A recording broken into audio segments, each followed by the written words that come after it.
그래서 제가 앞으로 말씀드릴 증상들이 있다면 꼭 반드시 병원에서 빠르게 진료를 받으시기 바랍니다. 안녕하세요. 소아과 아빠의 과학육아 소닥파파입니다. 오늘은 제목에서처럼 조금은 심각한 이야기입니다. 요즘 거의 외래 환자 중에 한 절반 정도는 독감 환자입니다. 검사를 해서 나오는 경우도 많고 증상이 시작하자마자 오거나 아니면 뭐 주변에 학교에 친구들이 독감이어서 이제 조금 일찍 온 케이스에서는 이제 아무리 봐도 독감인데 그러니까 음성으로 나오는 환자들도 있어서 제 체감상 한 절반 정도는 독감인 것 같아요. 이게 얼마나 많냐면 정부에서 제공하는 감염병 포털이라는 사이트를 보면 독감만 인플루엔자 대시보드라고 해서 독감만 모아서 따로 정리를 매주 해줍니다. 여기에 이제 유행 단계를 보면 이미 높은 수준, 점수로는 70.9점입니다. 그래프를 보면 원래는 새해, 그러니까 53주에서 2주 뭐 그 사이를 최고점으로 해서 뭐 한 11월에서 1, 2월까지 뭐 이런 식으로 유행을 해야 되는데 43주 차인 지금 벌써 유행 곡선이 막 거의 정점을 향해 달려가고 있습니다. 그러면 한 2달 정도가 빠르게 되는 건데요. 이게 뭐가 문제냐면 아직 접종을 못한 분들, 접종을 안 한 분들이 너무 많습니다.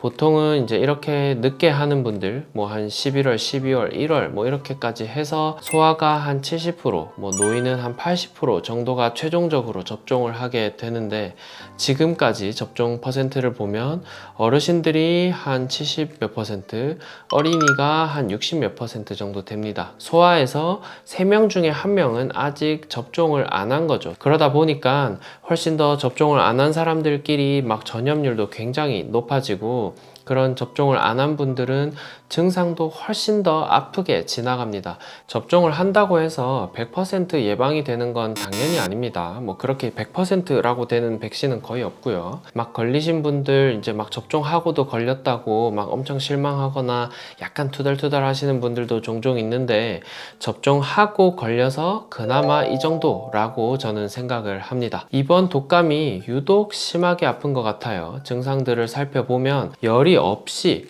목만 아프고 배 아프다는 친구들도 꽤 있습니다. 목이 너무 부어가지고 열은 안 나고 해서 주변에 이제 독감이 워낙 많으니까 혹시나 하고 이제 설명을 하고 검사를 했는데 독감이더라고요. 우리가 아는 독감 증상들 있죠.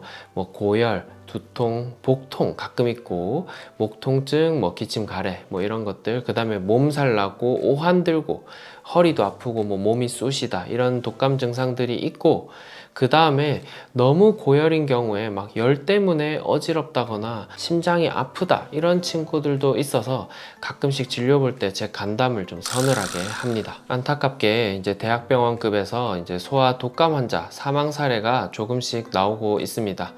제 기억에 이렇게까지 이제 소아 독감 사망 소식이 들린 적이 최근에 없었던 것 같은데 올해는 유독 조금 잘 들리는 것 같습니다. 그래서 제가 앞으로 이제 말씀드릴 증상들이 있다면 꼭 반드시 병원에서 빠르게 진료를 받으시기 바랍니다. 일단 심장에 침범해서 중증 사례, 사망 사례가 조금 있습니다. 심근염, 말 그대로 이제 심장 근육, 심장 자체에 염증이 생겨서 뭐 갑자기 심장이 멎거나 아니면 심장이 불규칙하게 뛰는 부정맥이 생기거나 심장의 신호 체계가 끊겨가지고 갑자기 심하게 어지럽다거나 뭐 두근거린다거나 숨 쉬는 게 힘들다거나 심장 부위가 아프다거나 아니면 여기가 뭐 쪼인다거나 답답하다거나 축 처진다는 등 많은 증상들이 있습니다. 여러분들이 이거를 중환이다 아니면 그냥 열이 나서 아픈 거다 이렇게 판단하기는 사실 쉽지 않으니까 아기가 조금 이상하다 싶으면 꼭 근처 소아과를 가보시는 것을 추천을 드립니다.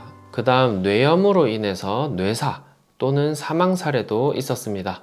뭐 경련을 한다거나 헛소리를 한다거나 손발의 움직임이 부자연스럽거나 비대칭이거나 아니면 이제 힘이 없이 자꾸 자려고 한다거나 이거는 뭐 공통이죠. 그 다음에 우리 그 뭐 독감, 몸살 뭐 이럴 때 고열 날 때 목이 아파서 머리도 같이 아픈 뭐 이런 경우 물론 많지만 그런 거 말고 진짜로 막 깨질 듯하게 두통을 호소하고 두통 때문에 토를 하거나 제가 설명드린 그런 증상들이 조금은 있어서 의심이 된다, 나는 좀 불안하다, 이런 분들은 어쨌든 진료를 빨리 받는 것이 중요합니다. 제가 이제 모든 사례들을 직접 제가 다 보고 다 들은 건 아니지만 많은 사례에서 접종을 안 받은 아이들이 훨씬 더 많이 해당을 했습니다. 그렇기 때문에 더더욱 예방접종을 꼭 하셔야겠죠. 그리고 뭐 빨리 접종하고 아니면 독감 약 맞으면 되는 거 아니냐, 이렇게 설명할 수도 있는데, 아까 말한 그런 경우들, 아주 중증 환아의 경우에는 치료 방법이 완전히 다릅니다. 보조 치료도 필요하고 면역 글로불린이나 스테로이드 같이 빨리 염증을 깔아앉히는 주사들도 훨씬 더 많이 아주 고용량으로 필요하기 때문에 중증은 따로 치료한다, 이렇게 알고 계시면 되고, 완전히 다른 질병입니다. 그렇기 때문에 제때 진단하는 것이 매우 중요합니다. 그래서 예방접종은 이제 잘 아시겠지만 6개월 이상부터 맞을 수 있고, 6개월 이상 돼서 처음 접종할 때는 한 달 간격으로 2번 맞아야 되고, 그 이후에는 이제 1년에 한 번씩 접종을 하면 됩니다. 그래서 뭐 2~3살 아이가 아직 접종을 한 적이 한 번도 없다, 그러면 한 달 간격으로 2번을 맞고 다음 해에는 매년 한 번씩 맞으면 됩니다. 접종 효과가 나는데도 한 1~2주 정도 걸리기 때문에 영상을 보셨다면 가급적 빨리 접종을 하는 게 좋겠고, 그러고 나서도 효과가 1~2주 정도 나니까 그동안에는 너무 대중적인 곳, 그 다음에 독감 환자가 많은 만한 곳들은 조금 피해주는 게 좋을 것 같습니다. 매년 겨울철마다 독감이 계속 유행하니까 뭐 대수롭지 않게 그냥 뭐 걸리고 말지, 이렇게 생각하시는 분들도 많이 있겠지만 이번만큼은 조금 접종을 꼭 하셨으면 좋겠고, 또 코로나 이후에 이렇게 대유행이라서 작년에 마이코플라즈마 폐렴 유행처럼 진짜로 대유행이 될 수도 있으니까 미리미리 접종을 꼭 챙기시길 바랍니다.